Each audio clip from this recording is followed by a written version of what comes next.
நான் தானே பாரிஜாத பூந்தேனே கல்வி போல் காதலை கற்றுத்தர வந்தேனே கற்றுக்கொடு கண்ணாலே கன்னிமயில் உன்னாலே என்னவோ என்னவோ இன்பங்களை கண்டாலே பருவக் கனவு பிறக்கும் பொழுது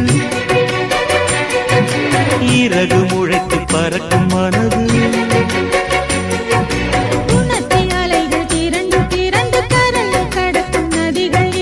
இமைதானே கண்ணை சேர்ந்தது எந்தன் இளநெஞ்சம் உன்னை சேர்ந்தது செம்பருத்தி செம்பருத்தி பூவை போல பெண்ணொருத்தி